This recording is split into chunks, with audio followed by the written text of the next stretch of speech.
Takes a back seat as the cigarette catches and sets off the smoke alarm. Hello, my name is Katy Koren, Artistic Director at Gilded Balloon.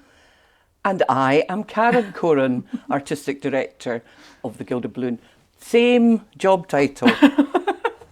Mother, daughter. Yes, we're delighted to have been invited to SHEDx in SHEDINBURGH at the Traverse here in Edinburgh.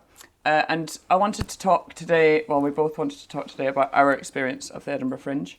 I think we're fairly unique in that Karen started the Gilded Balloon back in the 80s, before I was born. So I was born in 88 and Gilded Balloon started in 1986. So I was born into the Fringe and I've never missed a Fringe. So I wanted to talk about what it was like growing up as part of the Fringe and how it's changed my life. And also get Karen's perspective on how difficult that must have been. So over to you. How can you say that it was difficult bringing you up? Well, Look at you. You were a single mother running a business on your own, sole trader business. How did you do it? Well, I would say that the years before that were more difficult than coming into the Gilded Balloon. I was looking for something to do that was my own. And I had been working as a secretary and doing lots and lots of extra jobs to bring up my son, who I had at 19. And so finding the Gilded Balloon, I had lots of friends down in London who were in this new medium called stand-up comedy, which just took off in the early 80s. And they wanted somewhere to perform and they persuaded me to help do that. Mm-hmm. And first of all, I got a little venue called McNally's where I put on lots of new young stars of the future. A few quite good names, I think, were featured there. Yeah, and I remember Billy Connolly coming along to have a look, and it was really nice. Unfortunately, I didn't put Billy on in those days. But, one of my things that I would have loved to have done. Yeah. However, we went to the Cowgate to an art gallery called the 369 Gallery, mm-hmm. and opened their education room as a venue. And it was a 150-seater. We did 27 shows, 4 shows or 5 shows a day, or 7 shows a day it was actually. Yeah. Because now we're doing up to 8 or 9 shows a day. Yeah. And it went... And that was your only space, it was just that. Yes. Yeah. But over the years, it started as a sort of hobby, as I was still working at the Norwegian Consulate General, mm-hmm. Which I was secretary to the Consul General, and the hobby became a business, and very quickly, really, because there was such an appetite for comedy. Doing comedy was my first love, but then I started producing theatre, which I also absolutely love now, mm-hmm. and we went on to do many different things, different genres. We went from that one studio to 14 in all down round the Cowgate. Yeah, in every little back alley and back space that That's you right. could And possibly find. We were actually in the old Traverse for a while, which was fantastic. That was on the bottom of Victoria Street. Yeah, it was fantastic to be there. Unfortunately, that didn't last because of many different things. Yeah. But then bringing you up was hard because women, as you may or may not know, feel very guilty about their children, leaving them at home and being looked after with other people. And so I felt a real responsibility. But at the same time, I had got this reputation about being quite fierce. And but I did have some very loyal staff, some new young people coming up and coming who are now working in the industry, and that sort of fueled my passion, if you like, to keep going. And also, I have to say, you fueled my passion because you were a girl. I had brought up a boy. He was 18 when you were born, and to have a little girl, it was just wonderful. I absolutely loved dressing you up and taking you up and trying to get you to go on stage. Oh God, yeah! I remember you taking me to Mr. Boom kids show, and I was 4 or something, and 3, I think. Yeah, he took me up on stage, and I was absolutely petrified. It was horrible, and you were so excited that I was on stage, and I don't think I said a word when he spoke to me. I know. That was in the old Layton Live venue, what's it called? The main theatre. The Wilkie House. Wilkie House, yeah, on the Cowgate, which is That's an right. incredible space. It was so amazing. But how did you do it? Because, I mean, I was born 2 years into Gilded Balloon, so how was it going from doing the Gilded Balloon and that being your focus for like the couple of years before me that you'd done it? And then did it all just change? Did you just muddle through and figure it out as you went? Well, let's face it, I didn't know what I was doing at the beginning, because unfortunately money is something that we have to thrive for. You can't do a business without money, and that was the problem. So I would do extra jobs and everything while I was doing the Gilded Balloon. Yeah. So, and it wasn't until I didn't give up my full-time job until 1990. And that was a big, because I'd been 17 years at the Norwegian Consulate General, and to put in my notice, I thought I'll just get a year off and see how that goes. And they wouldn't give me a year off. Really? No, I wasn't like, so I thought, right, that's it. Grab it with both hands. And it's the only thing to do in life if you don't take a chance. Yeah. And by 1993, the Pleasance and Assembly came down to see me at the end of the festival and said, no, it was 1992, would you like to join us in the marketing? Because they were doing a brochure together already No, at that point? No, they hadn't. Oh, they just decided wanted to... that we should start marketing together, and that's when it took off. And of course, by the late 80s, early 90s, there was comics, I mean, it became the new rock and roll. Yeah. And we were selling out. We did a show called Layton Live, which started at midnight and finished at 4. And latterly, it's been from 1 o'clock in the morning till 5 in the morning. Yeah. And incredible amount of comedians have come out of that show. I mean, working every night doing to drunken Scottish crowds. What can I say? It just was a rite of passage to do it. It became like a community, didn't it? Because everyone would come down and see who was on stage and either heckle them or cheer them on, and they would all, hang out in the bar and stuff together. So it was a real, supporting each other type environment. I always say to you how jealous I am that you ran the Gilded Balloon in the 90s. It just seemed like the heyday of the Fringe. Because now it's...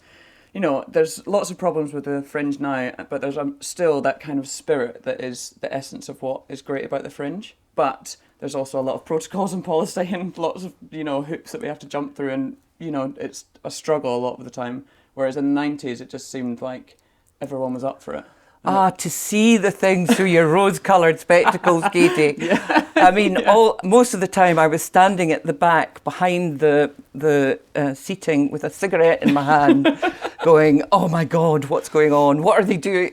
Yeah. And I tell you, the Layton Live we used to have a card for the performers to come in, and all the big agents would be saying, "I want 20. I want," and I would be at the door chatting to everyone, and but to open the doors for the show, say Bill Bailey's band was playing after the comedy, they would have to do a sound check, and people were bursting to get in, and you'd be standing, and then you'd say, "Right, open the doors," and they'd go, just run in so they could be at the front. Yeah. It was a great time, and just to see some unique people on that stage, like Lenny Henry would be there, or people you know, just coming up to to have a But are you saying that it was? I am looking at it with, you know, days gone by. It was just as stressful for you then. I think it was more stressful, to be honest. Honestly, because we were in the Cowgate. I mean, not the, you know, it was. I mean, that's what I remember most about the Cowgate, is the kind of huge stone walls and all of the stairs like being worn down by the amount of people, and it was just dingy and dripping ceilings, and you know, it was just such an Edinburgh building. You know? The studio theatre that we had, the Doug Anthony All Stars were there in the year you were born, actually. Yeah. And then they moved to the bigger theatre in Wilkie House. Yeah. And they would be jumping up and down, and underneath was the bar of Wilkie House, where and the dust would be falling down on their heads. Oh my God. So it was, I mean... Terrifying. God. Well, I mean, it burnt down in 2002. Yeah. Just before Christmas in 2002. Yeah, the Cowgate which building. was one of our more tragic memories. Yeah. It was because, you know, you build something up and then it's not there. And I was at a loss, a complete loss. You know, it takes you a few days to get through what's happened, and you think, can I go on? Yeah, I remember it. You walking past me like at the ice rink that you used to run as well in the winter, because it was in December, and saying, "Oh, I'm just going down to Cowgate to sort out a fire." And I was like, "All right, see you later." And then like 2 days later, I didn't see you because I just remember you not coming out your room and just going straight into work, and not really, like, you couldn't process it and you couldn't talk to me about it because it was just. Anyway, before we talk about that, we need to go back a bit. Back in time. Just to talk about what it was like for me growing up, I suppose, with the Fringe being such a huge part of my life every year. Like, I just remember you have this incredible trust in your staff, and I would come into the office and you would just dump me on somebody's knee, and I would be, you know, licking stamps for all the invites or laminating passes, and the staff would have to take me for lunch, and you just order them around being like, look after her, like, she'll be fine. I was just like, okay. All before mobile phones and everything. Yeah, exactly. And then, prepping for the Fringe and painting everything black. And I remember painting all the walls and then painting my entire body and my face black. And Julie Harris just being like, what am I going to do with you before I give you back to Karen? But the staff that you hired were absolutely incredible. And one of the most amazing things I think about you, not to big you up too much. Yes, you better watch. is you elevated people when just before they were kind of ready to.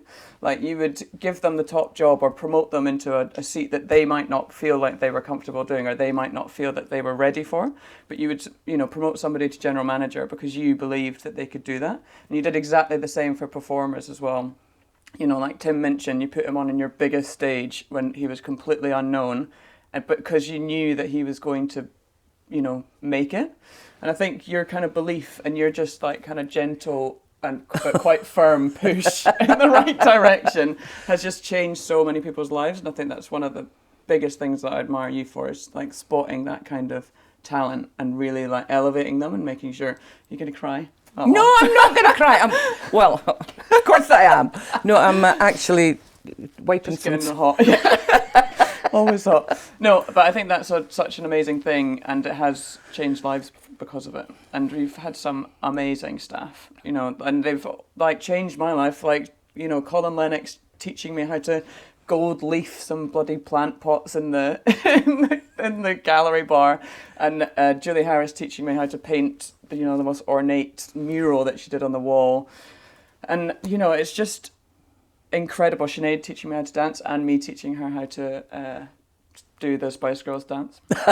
You know, I think for me, I was just so exposed. You know, you might have felt guilty about not being there enough or whatever, but it was only a month of the year, and what it brought me, I just think, has enriched my life so much. You know, being around so many different types and people and like grown-ups, I think it was just, I don't know, I just felt like I had such an open world view of what was going on, and I think the Fringe is really about that, about, you know, anyone can come and experiment and do, you know, random stuff, and it's people accept it and embrace it. And I think for me, having that as part of my life all the way through has been... I do like the way you describe really me incredible. Dragging you through crowds when you were about this height, and I'd have your hand, Honestly. and your face would be going through all these people. Honestly, it was just like bodies everywhere, like, and I was just trying to squeeze through. And I would just be pulling just with my head hitting off people's hips or whatever. It was just, I just remember it being packed, like absolutely chock-a-block packed. And on the out, so there was a road just outside the venue where the arches were, and we would, you know, somebody would be dragging me to a show or coming to find you or whatever, and people would get hit. One of the girls that I was with got hit by a wing mirror of a car, and honestly, it left a square bruise right on her arm. Like, it went absolutely, absolutely. But the whole kind of venue was just like spilling out onto the road. Yes, there wasn't health and safety in those days, I'm afraid. Yeah, it was a bit can't hairy. I mean, one of the things I have admired about you coming into the business is the fact that you are, you know, protocol-wise, you are on it, and You know, and you know, we didn't work like that, you know. Yeah. Oh, sorry, I'm touching my microphone. We just didn't work like that. We it was by the seat of our pants. Yeah. You know, and I would go around like a furor saying, now, this is how I want it. And the technical people would say, oh, no, we can't do it like that, because, yes, we can. Yes, we can. Yeah.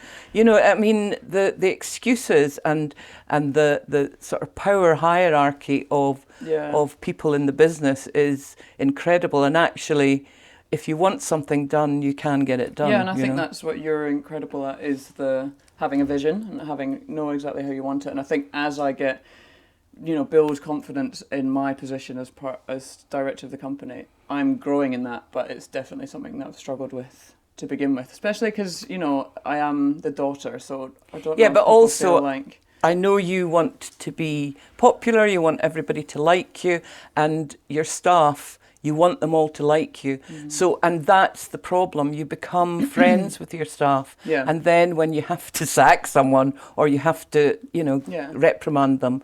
But you were always, I don't want everyone to like me. I think I want everyone to have a good time. I want everyone to enjoy their job and enjoy the, you know, everything that the Fringe brings. But you were always pals with your staff. I know, but that's what I'm saying. And you're saying from experience. Yeah, from experience, it was one of the things that was so hard, because you liked them, you thought they did a good job, but sometimes you would have to reprimand them, and then they would get. I mean, the number of staff that was walked out on me, or had to run to the toilet in tears. Yeah. I mean, everybody goes through a tearful moment during the Fringe. Yeah, you do. And once that's over, I actually had a wonderful girl who worked for me in the early years, and her father was an MP, very well-known MP, who is now no longer with us. And she was so angry with me, and she walked out in the middle of right in the middle of the Fringe. She just walked out and didn't come back. You've told me the story. Yes, carry on. And I just thought, oh, well, there you go. Yeah, that's what a shame. And then she sent me about 6 weeks or a couple of months later, she sent me a letter apologising and saying how much she was... And the thing was, I get over angry, as you know, you've seen me, you know, and actually, the later in my years, I'm not so angry anymore. I know, you've mellowed. But in those days, I was firm and, you know, probably to rude, to be perfectly honest, which is not nice. It's not a nice trait to have. But I was passionate. I wanted to be. I wanted everything to be presented well, and you're like that as well. Though you don't get angry. Yeah. Oh, like me. Yeah. Anyway, she wrote to me and apologised. In fact, I met her mother not so long ago at a reception and told her the story, and she had no idea. Yeah. And so anyway, she's now a news journalist. Oh, very good. And doing very well. I thought you were going to say the Mel and Sue story. Oh no. Which is a great story that you have to tell now. Sorry. One of my managers. One of the things that happens at the Fringe, especially when you're working all the time, and you either they go off with some of the comics, or they get together with the staff. Yeah. And this manager was.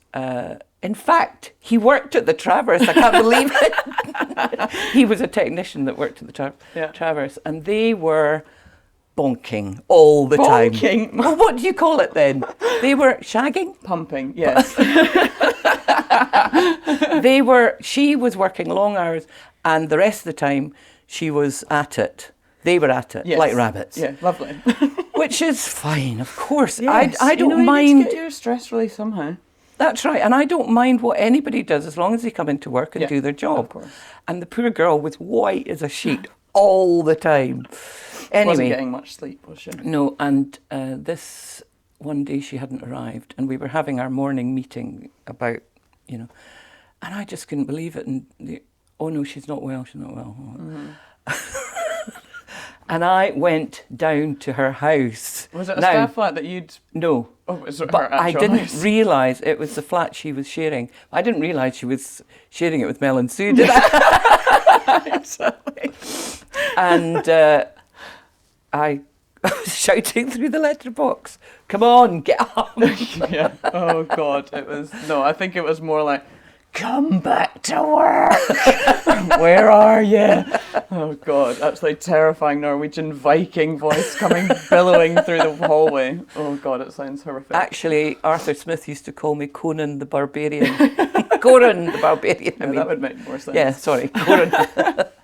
So before we talk about going into the naughties and the various... Oh, no, I wanted to tell another story about Doug Anthony All-Stars. Oh, yeah. When Katie was, the year she was born, actually, she would have been about 5 months old. I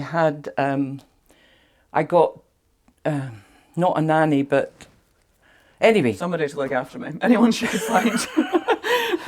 But this nanny walked out. She wasn't a nanny, she was a au pair girl. Mm-hmm. And she was from Aberdeen or something.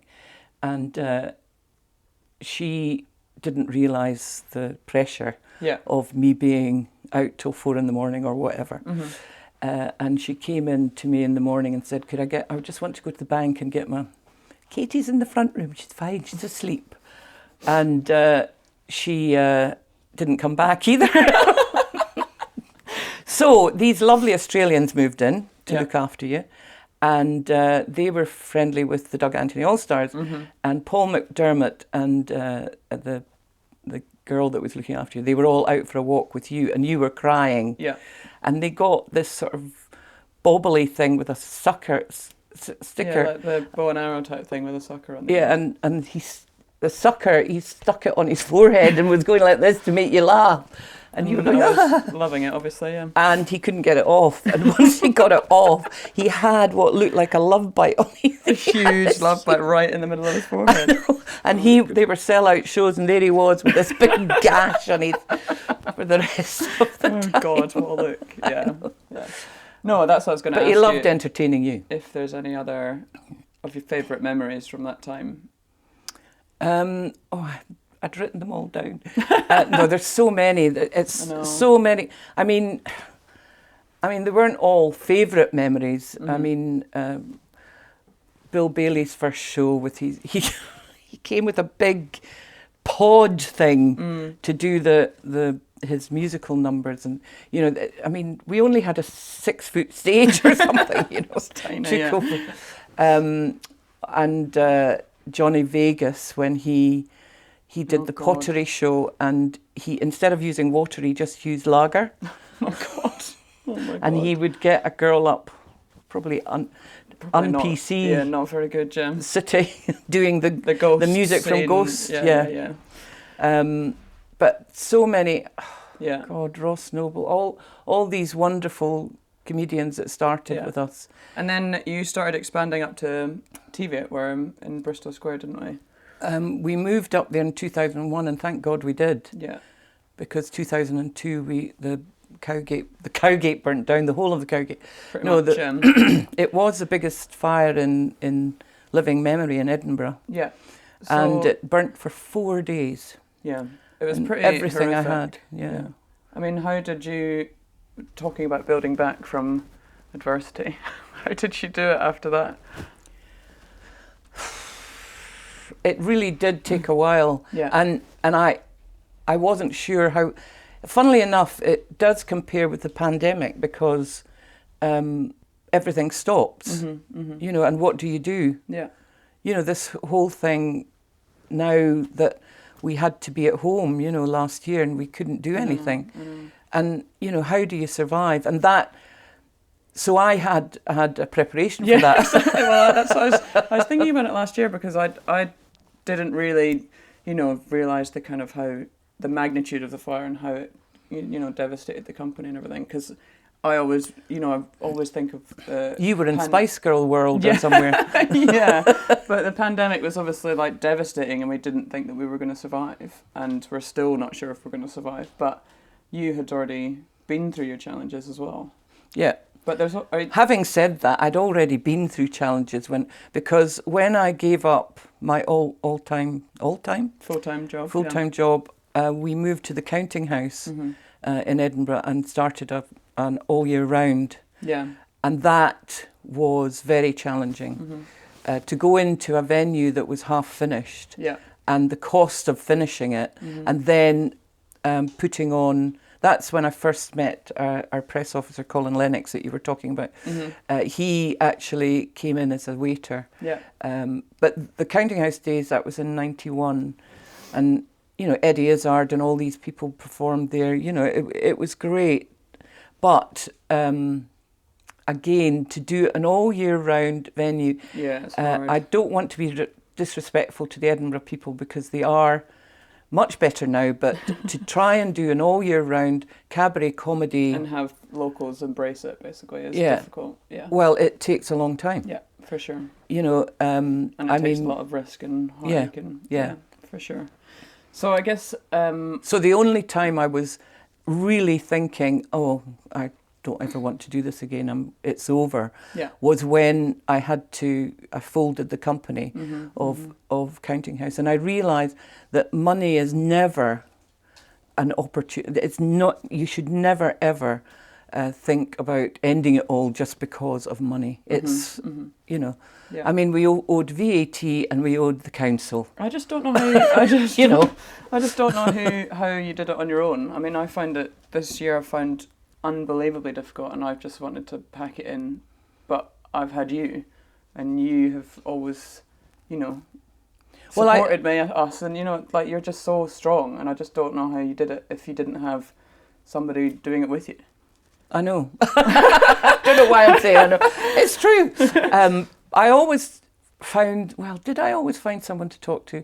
I don't know. I do know that feeling of isolation and, you know, just staying quiet and, you know, wallowing in it, if you like. Sure. And as you wallow, you think, oh, for heaven's sake, this is no good.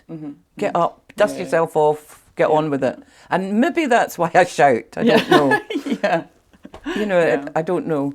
Because I think I was brought up with 4 brothers and never heard, so I would always shout. And when my father died when I was 11 in a car accident, and that also made me, the shock of that and the getting through life after that was so hard. So it was, I learned that of being alone and isolating, and then just getting on with it. So I'm going to try and wrap this up. Oh, sorry. I thought we were here for an hour. Yeah, for all day. No, because we have to talk about how it is now. Yeah, so that's what I'm talking about with the pandemic's been rough, to say the least. But I feel like, we've talked about how important the Fringe has been to both of our lives. And I think the spirit of the Fringe is so important, and it is such an incredible place to be a platform for artists and to, elevate them to a different point in their career.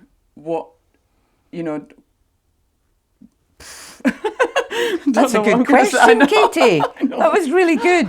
Well, I'll tell you what I was going to say, because as you hear the way I'm talking, just about everything is personal with me, and that's how I've run everything.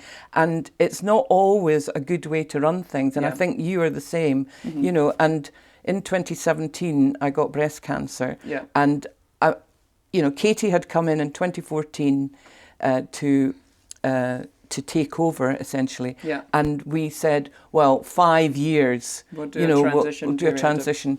But I can't retire. What am I going to do? Yeah. No. I'm not going to dig the garden, and I'm not, absolutely not. Not really. I mean, obviously I would travel the world if I had a lovely man to take me around the world. Don't need a man. All right, without a man, but I don't have the money. Yeah. So, and I'm still too interested in what I'm doing. Yeah. But that period, 2017, made me have to pull back. You because I was going through what I went through. But I'm now back to health. And I think. Also the pandemic of having and to then shield and having to go into the pandemic and shield. Yeah. So I thought, oh God, I'm retired. I don't know what am I going to do. Yeah.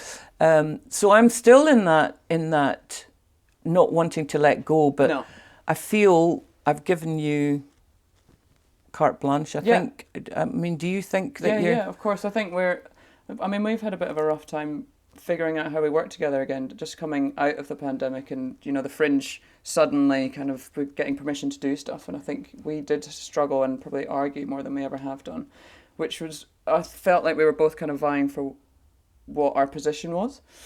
So that, it's always going to be challenging, but I think, you've completely stepped back and you do the bits that you want to do, and I just want you to be able to get to a position where you can enjoy the festival. It does make me feel a bit lost sometimes, though, because, especially this year, because it's smaller. Yeah. And we've got the challenges of the university. I mean, it took us a long time to be able to put something indoors. Yeah. We pushed and we managed to get 2 rooms in Teviot, a 70-seater and a 50-seater. Wonderful. Everything's sold out. Yeah. Which is great, and it's a start. But next year, I think, is going to be the biggest challenge, getting back to some sort of normality, which will probably not be like 2019. No. I think it'll be different, but we will certainly be pushing to have as much... I think the pandemic's definitely put things into perspective, hasn't it? And for me, I'm really battling with what I want for the business going forward. You have empowered me to make decisions on how, run the company as I want it to run. And I think for me, I don't want to go back to as big as it was in 2019. After 2019, I was struggling anyway with the kind of just dealing with how it went. Because I think it's dealing with all the negativity that comes to you as the boss. You get a lot of, comments and negative stuff from audiences, staff, and it kind of all collates around you. So I'm really struggling to kind of not take that personally and try and let it, because there is so much good comments as well. So I think for me, I want to figure out where we want to go, and I want to do less and do it really well. And I've said that to you loads. But I want to have some key venues, have Teviot, have Patterhouse on Chamber Street, and do those venues really well and not overstretch ourselves, because that is where it just gets completely... And we don't need to. Let's just curate a really great programme, work with people that we want to work with, and take some time off in November. That's all I want. Well, having said that, the Fringe did grow enormously, and the commercialisation of it, and big boys with putting out beer gardens and everything, and making the Fringe something that it's really not. Yeah. And yes, it's a destination and people are coming, but it shouldn't be beer garden, Well, it the should focus be for artists and providing that's right. artists with a That's platform. right, and that's what we try and do and support the artists and. Yeah. And we will continue to do it. Hopefully, I will Hopefully. still be involved, is what I was going to say. No, I think you might be. I think I'll just keep going until I've got an old stick and One. do. I know. Anything else to say? I've got my arthritis now. Oh, your wee knees. Your wee knees. No, it's been a journey, Yeah. and I did think it would get easier, and it's not. I know. I know. I would love to write it all down sometime, but Yeah, you I need forget. to write your book. You need to write your book. yes, for it's sure. been great, and it'll be even greater, won't it, Yeah. Katie? It will. Thank you, SHEDINBURGH. Thank you for listening.